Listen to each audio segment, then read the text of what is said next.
7 de la mañana con 37 minutos, amigos. Ya continuamos con más de A Primera Hora y seguimos hablando sobre la asamblea, esta nueva asamblea que estará próxima a instalarse en unos meses luego de estas elecciones presidenciales y legislativas anticipadas.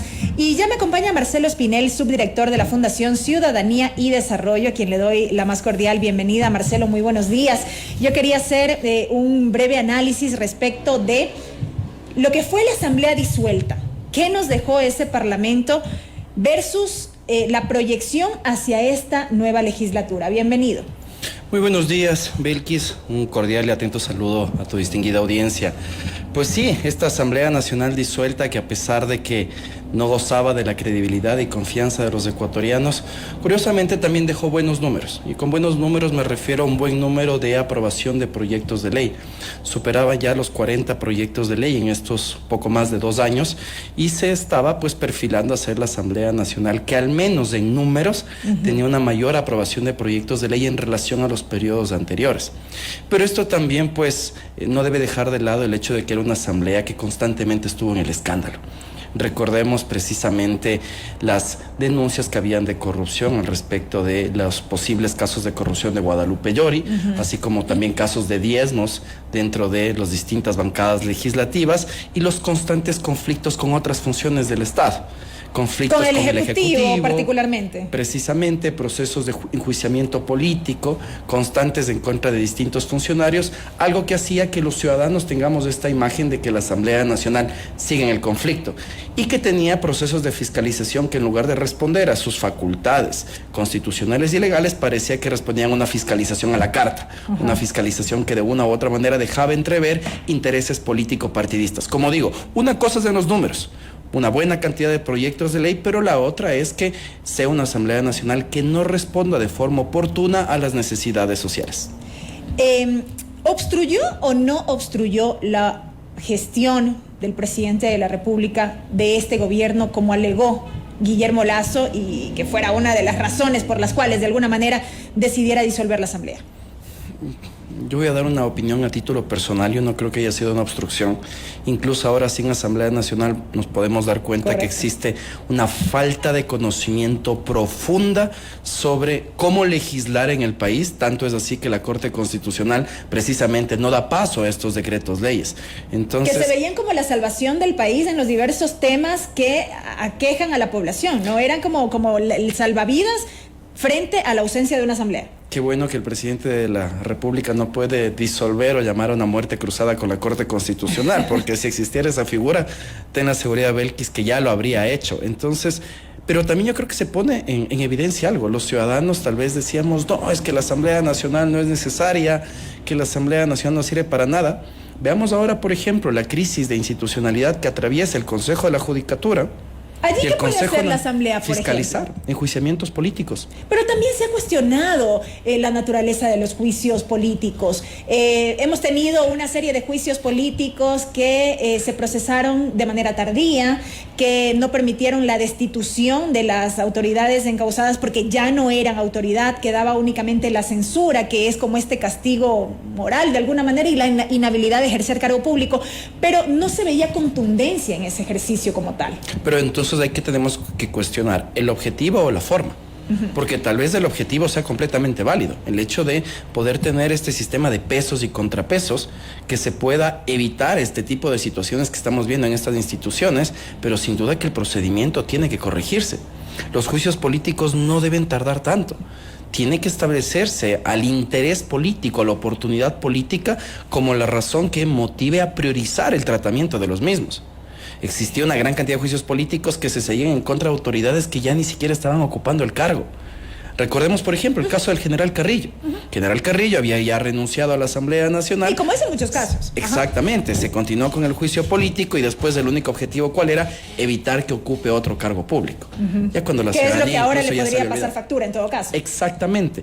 Entonces veamos cómo la Asamblea Nacional, así como otros poderes del Estado, así como otras asambleas de otros países, tienen esta facultad de fiscalizar, de controlar. Pero en Ecuador, por un lado, se ejerce tardíamente o se ejerce direccionadamente. Y ahí es donde tenemos el problema. Mucha discrecionalidad alrededor de. Completamente. Ahora bien, ¿No fueron entonces suficientes las reformas que en su momento se hicieron a la Ley Orgánica de la Función Legislativa, en donde ya se establecieron parámetros como más definidos y concretos en cuanto a la fiscalización y el control político? ¿Esto no fue suficiente? Yo creo que sí, no fue suficiente. Fueron reformas oportunas, fueron reformas que de una u otra manera respondían a ese momento político, pero que a pesar de ello ponen en evidencia que los plazos aún siguen siendo muy demorados para las lógicas sociales que al menos existen en Ecuador.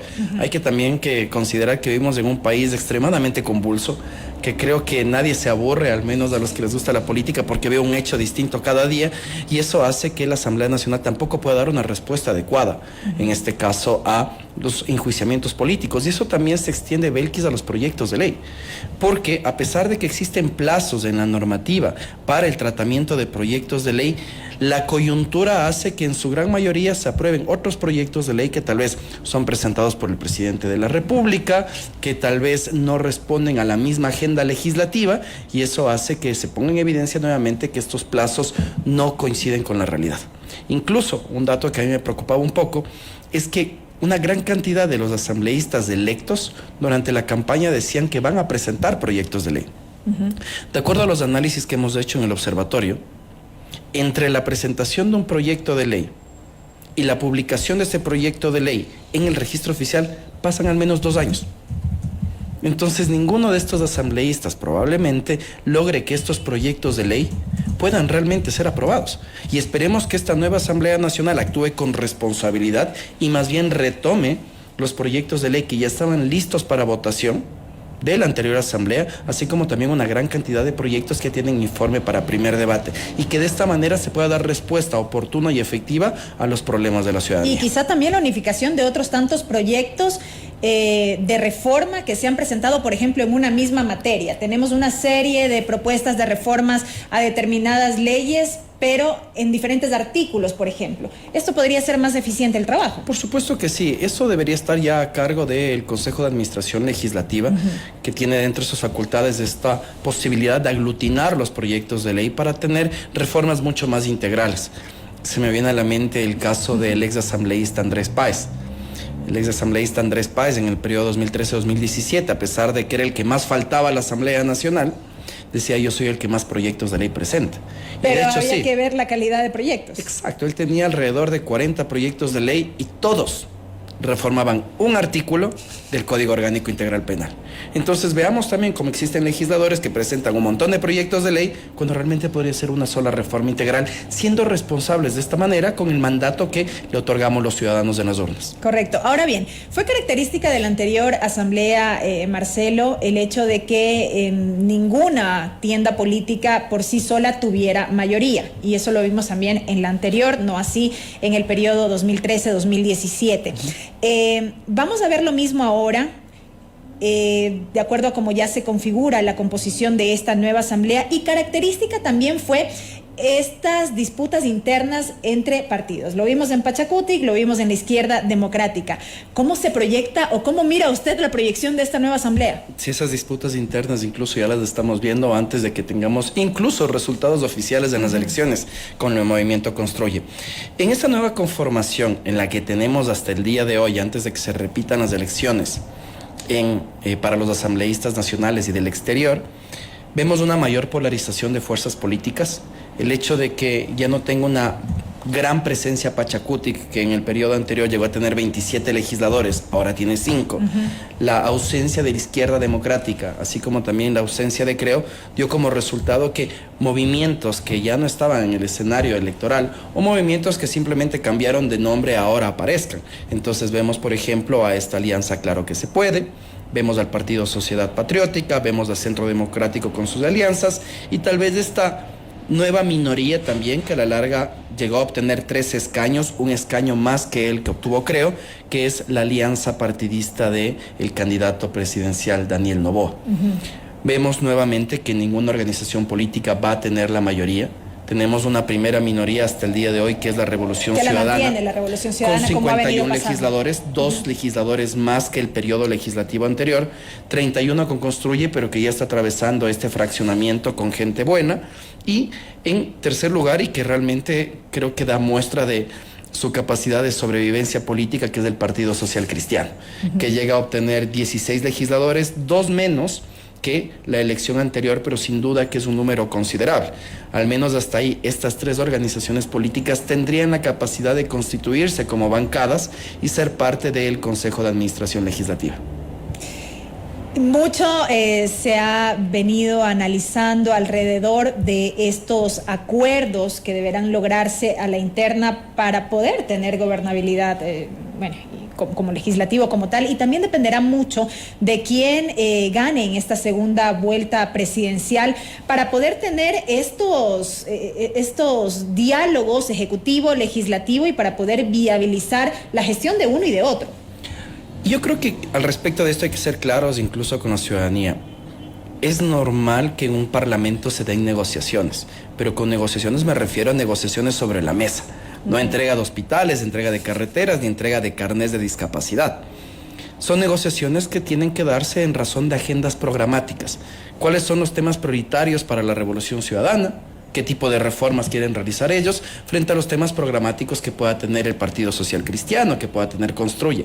Con base a eso debería negociarse dentro del Parlamento una agenda única de trabajo y la presidencia de las comisiones. Esperemos que esta negociación se realice sobre la mesa, que se realice de forma transparente y que haga que el ciudadano al menos vea una asamblea viable.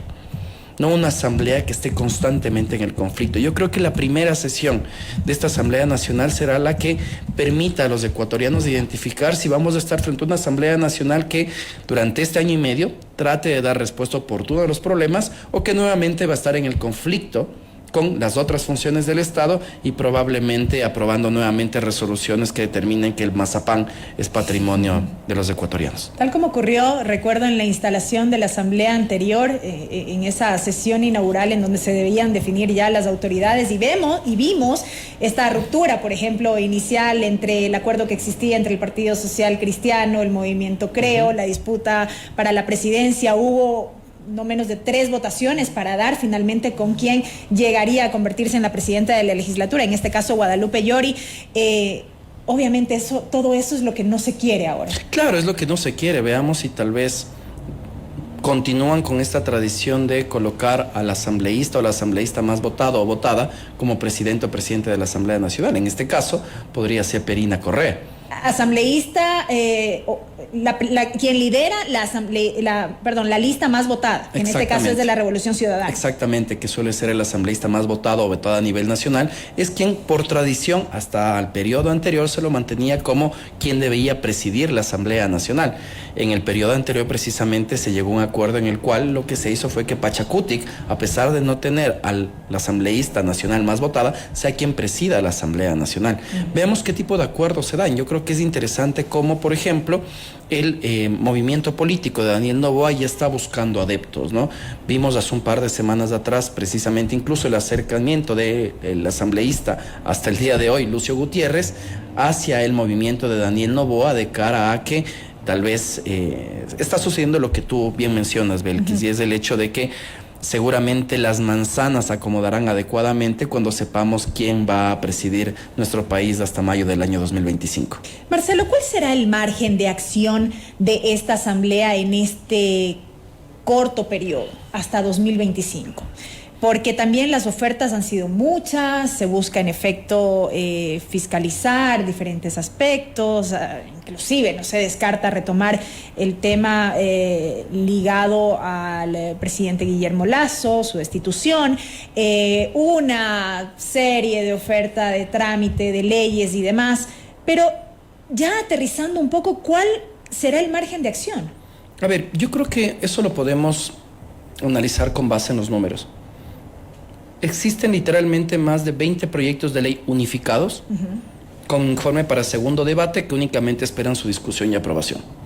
Y estos informes de proyectos de ley tratan temas importantes, Belkis. La reforma a la Ley Orgánica de Contratación Pública, reformas a la ley del IES, hay reformas laborales en materia de progresividad de derechos, la ley de gestión de riesgos que sigue siendo una deuda en el Estado ecuatoriano, el Código de la Niñez y Adolescencia que lleva una gran cantidad de años sin ser reformado, reformas en materia de agricultura, turismo, minería, las reformas al COTAT e incluso estas reformas a la ley de pensiones vitalicias a los expresidentes y vicepresidentes. ¿Por qué la Asamblea Nacional, que se va a posesionar pronto, no llega a un consenso y decirle a los ecuatorianos vamos a tratar estas leyes que únicamente requieren de nuestra votación?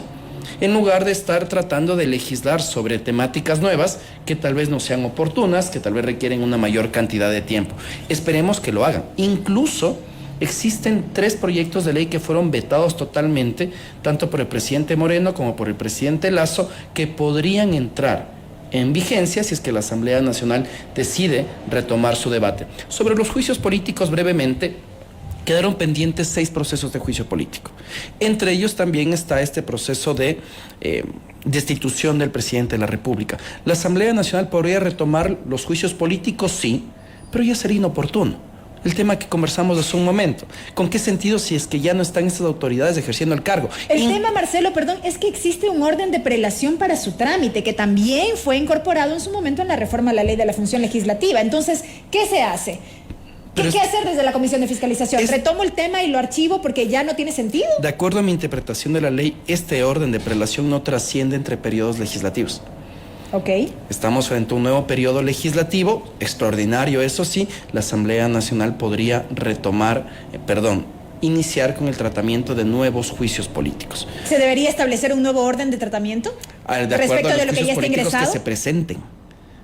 A los juicios políticos que se presenten. Y lo que ya quedó en curso, ¿qué pasa con eso? Podría retomarlo tal vez la Asamblea Nacional, sí. Desde mi interpretación de la normativa, por ejemplo, recordemos el caso de, vamos a los hechos. La Asamblea Nacional electa para el periodo 2021-2023 no retomó el enjuiciamiento político en contra de María Paula Romo. Y precisamente la ley habría facultado a que lo haga, sí, pero por un principio de oportunidad política, la Comisión de Fiscalización no lo hizo, sino que siguió en trámite los procesos de enjuiciamiento político que se presentaron durante el periodo 2021-2023. Pero eso porque muchos temas quedaron en la congeladora, por decirlo de manera coloquial. Ahora, ¿habrá quienes tengan interés, por ejemplo, de retomar el juicio político en contra de los vocales del Consejo Nacional Electoral por esta coyuntura? Me parece, si no me equivoco, también quedó pendiente el juicio político contra el Consejo de la Judicatura. Te digo los que quedaron pendientes. Ajá. Consejo Nacional Electoral, presentado en el 2021, vocales del Consejo de la Judicatura. Correcto. 2022, Bernardo Manzano, ministro de Agricultura, Diego Herrera, ministro de Obras Públicas, y Esteban Bernal, ministro de Inclusión Económica y Social. Ya, ahí yo identifico 2 que siguen siendo, y Consejo Nacional Electoral, coyunturales. ¿Ahí qué se hace? Porque habrá quien diga, no, hay que respetarse el orden de prelación, más allá de que Totalmente. Usted indica no rige para este nuevo periodo. Pero ahí, ¿cómo sería el procedimiento? Pueden hacerlo, y ese nuevamente es el problema de la norma. Ajá. Es este problema de la norma que en ciertas ocasiones nos conviene la prelación y vamos a respetar la prelación, y en otros casos la Asamblea Nacional nos dice no, es que hay un principio de oportunidad política y ya no es relevante que hagamos esto. Pero no lo dice como tal la ley. Exactamente. Ajá. Entonces ahí vemos cómo existe un problema en la norma que necesita de una reforma. Y ahí es en donde también, desafortunadamente, la Asamblea Nacional, la que se va a posesionar, ojo, tiene este mecanismo de presión al Consejo Nacional Electoral que tal vez sea el que haya motivado a que se quieran repetir las elecciones de asambleístas en el exterior cuando la norma está siendo bastante apretada, por decirlo así, al respecto de este tema. En todo caso, no se descartaría la posibilidad, en el caso, por ejemplo, del Consejo Nacional Electoral, de que se presente una nueva solicitud de juicio político. Sin duda que sí, sin duda. Y pueden hacerlo no solo tratando de continuar esto, sino por otros temas. Precisamente por las fallas en el voto telemático. Nosotros incluso mencionábamos, no sé, Belkis, si tuviste la oportunidad de verlo, presentamos hace un par de semanas un informe sobre los reportes de gasto de campaña de los candidatos a las alcaldías de Quito, Guayaquil y Cuenca, y se puso en evidencia que el Consejo Nacional Electoral no cumplió con su función de fiscalizar adecuadamente estos reportes de ingresos y gastos. ¿Es un incumplimiento de funciones? Sí, Desde mi criterio jurídico, esto da paso a que se pueda iniciar un enjuiciamiento político en contra del CNE, por supuesto. Entonces, pueden existir un sinnúmero de causales en contra del Consejo Nacional Electoral que den paso a un enjuiciamiento político. Yo no descarto incluso que la nueva Asamblea Nacional, con lo que estamos viendo en el Consejo de la Judicatura, también decida iniciar un proceso de enjuiciamiento político en contra de esa institución. Reitero con el tema que te comentaba al inicio de la entrevista, la importancia de la Asamblea Nacional dentro de estos procesos de fiscalización, si es que se llevaran objetivamente al menos, que desafortunadamente es lo que no sucede. Correcto. De todo lo que hemos analizado hasta el momento, aquello que quedó pendiente, los temas ligados a la fiscalización y control político, desde su óptica, Marcelo, ¿qué debería priorizar esta nueva asamblea en este corto periodo?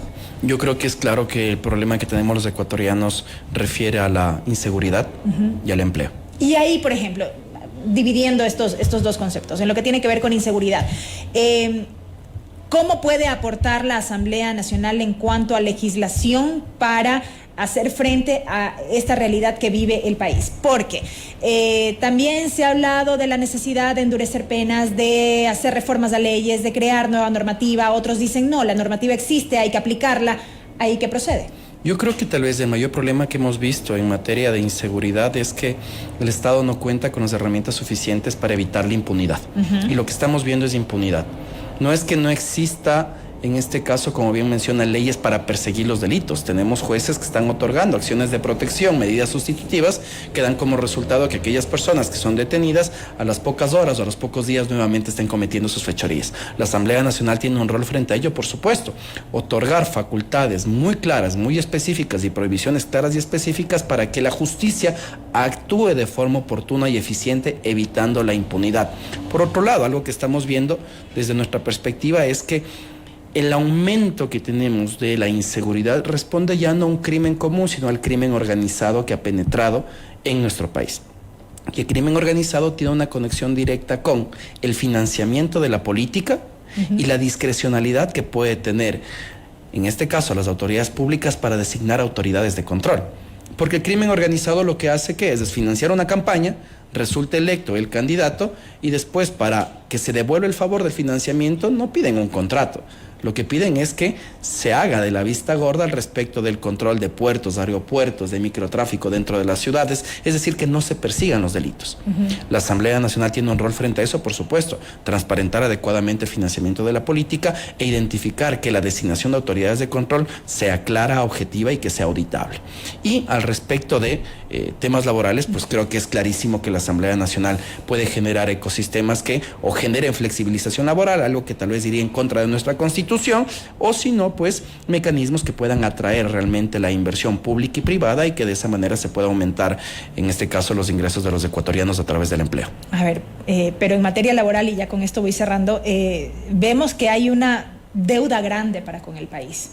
Lo que se ha evidenciado de alguna manera es falta de voluntad política, al menos así lo veo yo, porque venimos hablando de la necesidad de una reforma laboral de manera integral desde hace mucho tiempo, desde que, qué sé yo, desde que inició esta nueva asamblea, desde que se convirtió en asamblea quizá.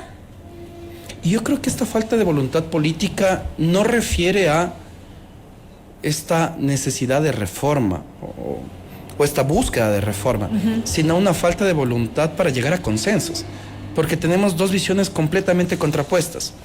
El implementar mecanismos de flexibilización laboral y la otra es, en cambio, buscar que la inversión pública y privada pues otorgue una mayor cantidad de empleo bajo las condiciones actuales de derechos laborales. Y mientras no se llegue a un consenso al respecto de esto, difícilmente vamos a lograr esta reforma en materia laboral. E incluso, Belkis, esto se replica no solo en temas laborales, sino también en contratación pública. Recordemos que la última reforma integral a la Ley Orgánica de Contratación Pública se dio en el marco de la Constituyente de Montecristi.